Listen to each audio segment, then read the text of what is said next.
நேற்று சண்டே தான், ஆனால் தைப்பூசம் வந்து சண்டேயில் வந்துருச்சு. அதனால் நான்வெஜ் எதுவுமே செய்யலை. நான் வீட்டில் சாப்பாடே ஃபஸ்ட்டு செய்யலை. ஹஸ்பண்ட் வேறு வந்து ஒரு ஃபங்க்ஷன் போகணுன்னு சொல்லிட்டாரா, அவ்வளோதான். எனக்கு இன்னும் சோம்பேறிதனம் உச்சக்கட்டத்தில் வந்துருச்சு. எதுக்கு சாப்பாடு செஞ்சுக்கிட்டு நம்ம ஒருத்தவங்களுக்கு அப்படின்ட்டு யோசிச்சுட்டு, அதுக்கப்புறம் மேலே வந்து எங்கள் அம்மா வீட்டில் சாப்பாடு செஞ்சுருந்தாங்க, டிஃபன் செஞ்சுருந்தாங்க. அதுவே கொண்டு வந்து சாப்பிட்டாச்சு. எப்போவுமே சண்டேனா நாங்கள் ஃபிஷ் வாங்குறது வழக்கம். ஃபிஷ் வாங்கிட்டு செஞ்சு வச்சோம் அப்படின்னா அது மறுநாள் வரையும் எங்களுக்கு வந்து வரும், குழம்பு ஃப்ரை எதுவாக இருந்தாலுமே. ஆனால் இந்த வாட்டி தைப்பூசன்றதுனால நாங்கள் எதுவுமே வாங்கலையா, அதனால் காலையில் கண்டிப்பாக எழுந்துச்சு நம்ம எதனா செஞ்சால் தான் உண்டு. மெயினாக காலையில் பார்த்திங்கன்னா பாத்திரம் நிறையா இருந்ததுன்னு சொல்லிட்டு தான் கொஞ்சம் சீக்கிரமாகவே எழுந்தேன். ஒரு 4 o'clock போல் எழுந்துச்சு பாத்திரம்லாம் கழுவி வச்சுட்டு வெளியில் அப்புறம் வாசல் பெருக்க போயிட்டேன். கோலமும் போட்டாச்சு. இந்த கோலம் வந்து எனக்கு ரொம்பவே பிடிச்சிருந்தது. நான் நல்லா போட்டிருக்கேன் அப்படின்னு சொல்லி எனக்கே தோணுச்சு. ஏன்னா ஏதோ ஒரு 3D ரங்கோலி மாதிரி இருந்தது. நம்ம எக்ஸ்பெக்ட் பண்ணுறப்பெல்லாம் நல்ல நல்ல டிசைன் வராது, ஆனால் ஏனோ தானோன்னு போடுவோம். அப்போ பார்த்திங்கன்னா ஏதோ அழகாக வந்துடும். இந்த கோலத்தை ஆங்கிளாக வீடியோ எடுக்கிறதுக்கே 5 மணி ஆயிடுச்சு. இந்த காலையில் விழிஞ்சால் நம்மளுக்கு பெரிய யோசனை என்ன வரும் அப்படின்னா, என்ன சாப்பாடு இன்றைக்கி செய்கிறது அப்படின்ற நம்ம யோசிச்சுட்டே இருப்போம். அதே மாதிரி தான் நான் பாத்திரம் கழுவும் போதும் சரி, கோலம் போடும் போதும் சரி, யோசிச்சுட்டே இருந்தேன் என்ன செய்யலாம் அப்படின்ட்டு. ஆனால் கிச்சனுக்குள்ளே வந்து நின்ன உடனே எனக்கு ஒரு நல்ல யோசனை வந்துச்சு. இந்த கீ ரைஸ் மாதிரி செஞ்சுட்டு பன்னீர் தொக்கு மாதிரி செஞ்சிடலாம் அப்படின்ட்டு டிசைட் பண்ணேன். இதுக்கேற்ற மாதிரி ஃப்ரிட்ஜுக்குள்ளே நமக்கு தேங்காய் இருந்தது. தேங்காய் பால்லாம் ஊற்றி கொஞ்சம் ரிச்சாக செய்யலாம் அப்படின்னு சொல்லிட்டு செய்ய ஆரம்பித்தாச்சு.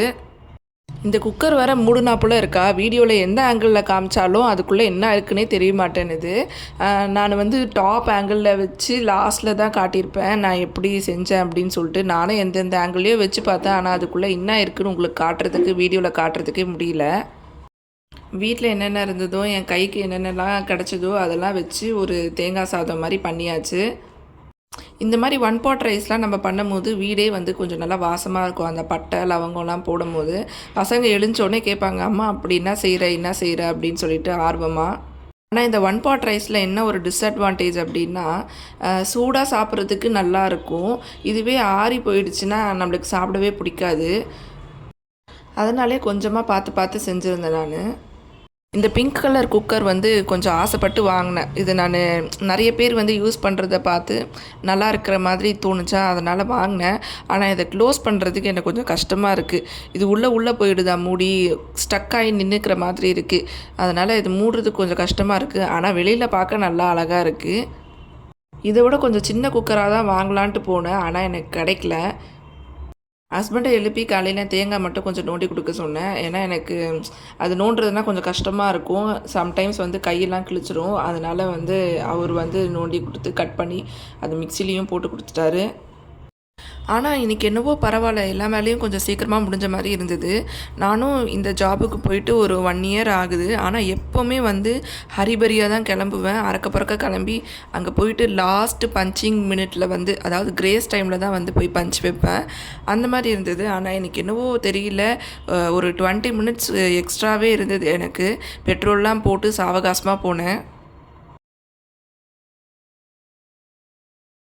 ஓகே, இது கூட நல்லா தான் இருக்கே, இதே கீப்பப் பண்ணுவோம்லாம் தோணும். ஆனால் நம்ம எழுந்துக்கிறது தான் மேட்ரு.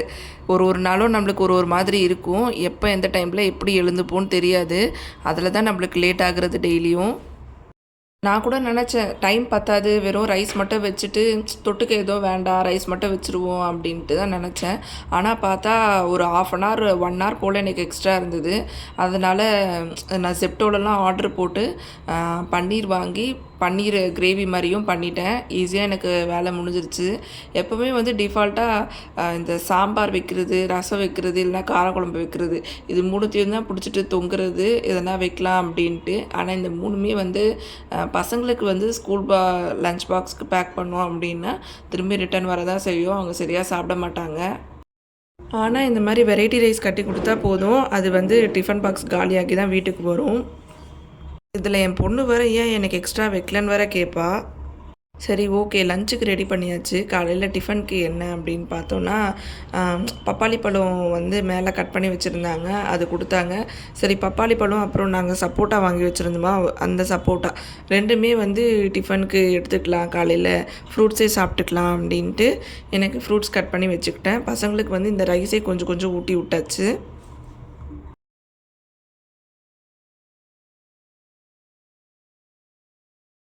எல்லாமே செஞ்சுட்டு இந்த மண்டையில இருக்க கொண்டைய மறந்த மாரி உப்பு போடாம விட்டுட்டேன். அதுக்கப்புறம் லாஸ்ட் டைமில் தான் உப்பு போட்டேன். அதுக்கப்புறம் காரமும் போடல. என்னடா இது அப்படின்னு சொல்லிட்டு அப்புறம் பார்த்தாக்கா ஒரே ஒரு பச்சை மிளகா தான் இருந்தது. அப்புறம் ஒரு 3 காஞ்ச மிளகா போட்டு, ஒரு பச்சை மிளகா போட்டு அட்ஜஸ்ட் பண்ணி எல்லாமே கட் பண்ணி போட்டாச்சு. சரி, லாஸ்ட்டில் வந்து ஒரு தக்காளி மட்டும் கட் பண்ணி போடுவோம் அப்படின்னு சொல்லிட்டு அதையுமே கட் பண்ணி உள்ளே போட்டாச்சு.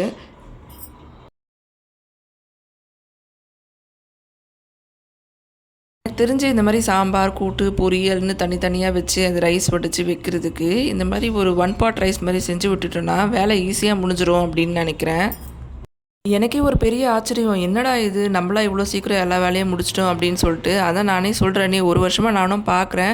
எப்பவும் லாஸ்ட் மினிட்ல தான் கிளம்புவேன். பசங்களுக்கு என்னால் லஞ்ச் கூட கட்ட முடியாது.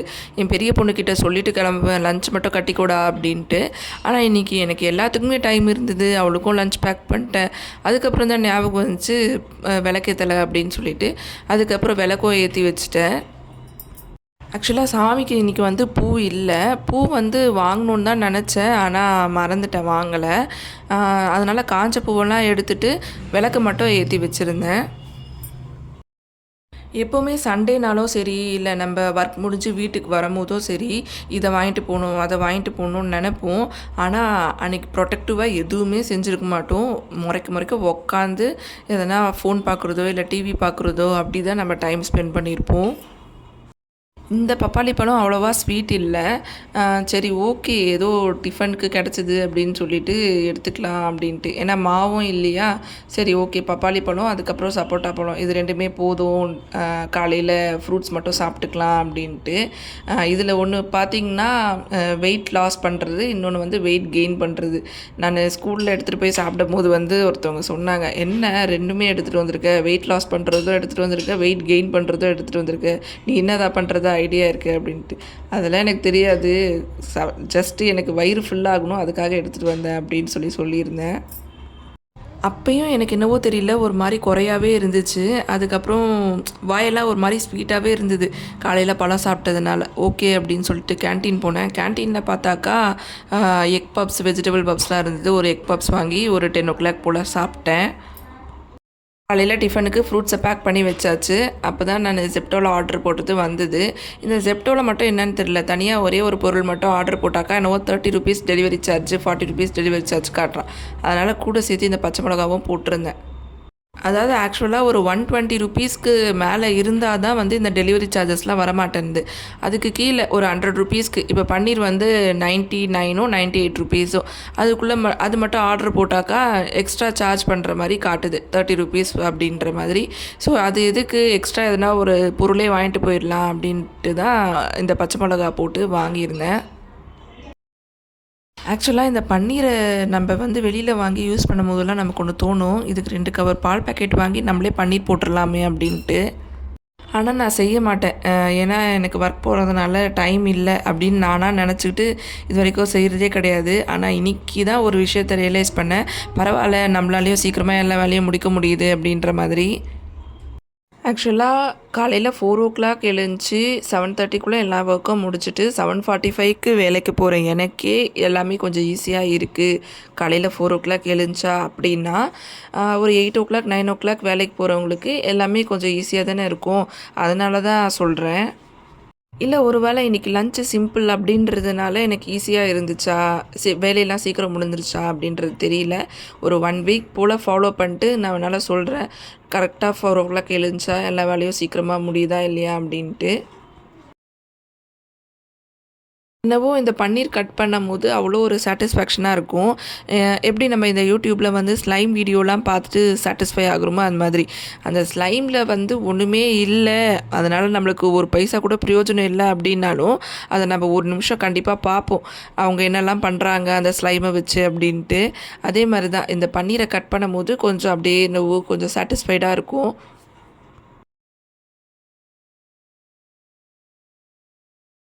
இதை வெறும் பன்னீராகவே கொடுத்துட்டா பசங்க வந்து சாப்பிட்ருவாங்க தான். ஆனால் வந்து நம்ம இந்த மாதிரி கிரேவி மாதிரி பண்ணோம் அப்படின்னா குவான்டிட்டி வந்து கொஞ்சம் நிறையா நம்மளுக்கு கிடைக்கும். இந்த பன்னீர் கிரேவி இல்லை பன்னீரில் செய்கிற எந்த ஐட்டம்னாலும் என் பசங்களுக்கு வந்து ரொம்பவுமே பிடிக்கும். சின்ன பொண்ணை விட பெரிய பொண்ணு வந்து ரொம்பவுமே இந்த மாதிரி ஐட்டம்லாம் விரும்புவாள். பாஸ்மதி அரிசியில் கூட எனக்கு இந்த மாதிரி உதிரி உதிரியாக வந்திருக்காது. ஆனால் பரவாயில்ல, நார்மல் சாப்பாட்டு அரிசியில் நல்ல உதிரி உதிரியாக வந்திருந்தது. பாஸ்மதி ரைஸில் எனக்கு செய்கிறதுக்கு ஒரு வேளை அந்த கன்சிஸ்டன்சி தெரியலையா அப்படின்ட்டு தெரியல. இதில் வந்து நல்லாவே இருந்தது. சாப்பாடும் கொஞ்சம் நல்லா நீட்டாக பாஸ்மதி அரிசி மாதிரி தான் இருந்தது. ஆனால் பாஸ்மதி அரிசியோட ஸ்மெல்லு மட்டும்தான் மிஸ்ஸிங்கு. இந்த கீ ரைஸு இல்லை ஜீரக ரைஸோ இல்லை இதெல்லாம் செய்கிறது ஒரு பக்கம் இருந்தாலும் நம்ம இந்த செய்யும்போது ஒரு நல்ல ஃப்ளேவர் வரும் இல்லையா? இந்த நெய் போடுறதுனாலையோ இல்லை இந்த பட்டை லவங்கம் ஏலக்காய்லாம் போடுறதுனால ஒரு நல்ல ஃப்ளேவர் வரும் இல்லையா? அந்த ஃப்ளேவருக்காகவே பசங்க வந்து என்ன சாப்பாடுன்னு கேட்டு ஒரு வாய் கொடு அப்படின்னு சொல்லிட்டு கேட்டு வாங்கி சாப்பிடுவாங்க. அப்படி தான் வந்து என் பொண்ணு என்கிட்ட கேட்டு வாங்கி சாப்பிட்டுட்டு இருந்தா. அவ்வளோதான் பாருங்கள், எல்லா வேலையும் முடிச்சுட்டு ஒரு 10 மினிட்ஸ் ஃபோன் பார்க்குறது கூட எனக்கு டைம் இருந்ததுன்னா பார்த்துக்கோங்க. இதுதான் ஃபஸ்ட் டைம் இந்த ஜாபுக்கு போயிட்டு எனக்கு கொஞ்சம் இந்த மாதிரி ரிலாக்ஸ்டாக கிளம்புறது. நான் வீடியோக்காகலாம் சொல்ல, உண்மையாகவே தான் சொல்கிறேன். வேணால் நான் இதை ஒரு 1 வீக் ஃபாலோ பண்ணிவிட்டு உங்களுக்கு வந்து ஃபீட்பேக் கொடுக்குறேன். என் பொண்ணு அவளே பெல்ட்டு போட்டுட்டாலாம். அதுதான் அவள் ஹாப்பியாக ஃபீல் பண்ணி இந்த மாதிரி தம்ஸ் அப்லாம் காட்டுறா. அவ்வளோதாங்க, இதோட இந்த வீடியோ முடிஞ்சிருச்சு. இதே மாதிரி நெக்ஸ்ட் வீடியோவில் பார்ப்போம். பாய். ஒரே ஒரு நிமிஷங்க, இதையும் பார்த்துருங்க. இந்த கிளிப்பை உங்களுக்காக தான் நான் ஆட் பண்ணியிருந்தேன். காலையில் சூரியன் உதயம் போது நம்ம வருமா? ஓகே, இப்போ அதே மாதிரி ஈவினிங்கில் பாருங்கள், சன் செட் ஆகும் போது நம்ம கிளம்புறோம். சரி, ஓகே, பாய். இந்த வீடியோ உங்களுக்கு பிடிச்சிருந்தா லைக், ஷேர் அண்ட் சப்ஸ்கிரைப் பண்ணுங்கள் ப்ளீஸ்.